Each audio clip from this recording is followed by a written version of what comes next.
Hello guys, তোমরা দেখো আমি পাহাড়ি একটি এলাকায় চলে আসছি ভিডিও করার জন্য। তোমরা দেখতেই আছো আমি কত সুন্দর একটি জায়গাতে চলে আসছি ঘোরাফেরা করার জন্য। এটি একটি পাহাড়ি এলাকা, খুব ভয়ঙ্কর একটি এলাকা। ইচ্ছা করলেই এইসব এলাকায় একাভাবে ঢোকা যায় না।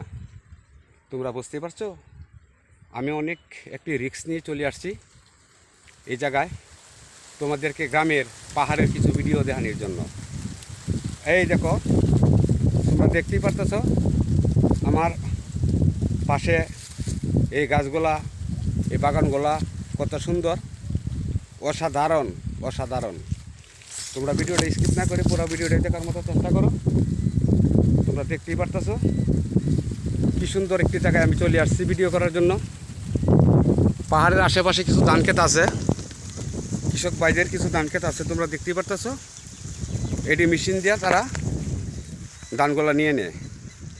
মানুষ তোমরা দেখতেই পারতেছ, ক্যামেরা আর লেন্সে তোমরা দেখো কোনো মানুষ জাতি দেখা যাচ্ছে না। তোমরা তো বলবা যে আমি উল্টাপাল্টা কিছু করার চেষ্টা করছি, না, কোনো মানুষ দেখা যাচ্ছে না। এইসব এলাকাগুলো খুব ভয়ঙ্কর একটি এলাকা, তোমরা দেখতেই পারতেছ। আশেপাশে কোনো মানুষ নাই, আশেপাশে কোনো মানুষ না থাকার কারণে এইসব এলাকাগুলা খুব ভয়ঙ্কর অবস্থায় থাকে।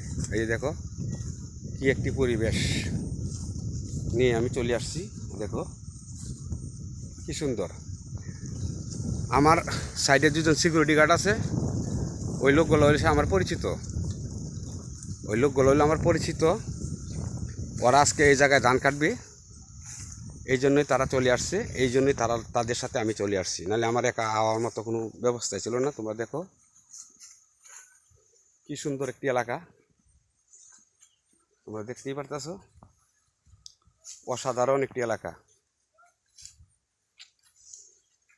আমি তেজুদিনের কথা বলছি, যে তারা সাইডে ধান কাটতেছে কত সুন্দর করে। এটি পাহাড়ের একটি সাইড, এসব জায়গার মধ্যে তারা ধান করেছে। এই ধানগুলা পেকে গেছে, এই জন্যই এই জায়গায় মেশিন নামতে পারে না, এই জন্যই মেশিন দিয়ে কাটতে পারে না। এই যে এই দুইজন হলো আমার সিকিউরিটি গার্ড, আমার যে কোনো মুহূর্তে কোনো কিছু হইলে তারা আমাদের পাশে অবশ্যই তারা সাপোর্ট করবো। তোমরা দেখো কত সুন্দর একটি এলাকা। এই যে দেখো, তোমরা কেউ ভিডিওটা স্কিপ না করে পুরো ভিডিওটা দেখো, আরও দেখার মতো অনেক কিছু আছে। তুমি দেখতে পারতেছ অনেক সুন্দর একটি গ্রাম, পাহাড়ের আশেপাশে অনেক সুন্দর একটি গ্রাম। গ্রামগুলো অনেক দূরে চলে গেছে গ্রামগুলা। এই গ্রামগুলোর আশেপাশে অনেক কিছু দেখার মতো আছে। তো তোমরা অবশ্যই আমার চ্যানেলটাকে সাপোর্ট করবা যদি আমাদের ভিডিওটা ভালো লাগে। আমি এই মুহূর্তে ক্যামেরার থেকে বিদায় নিচ্ছি।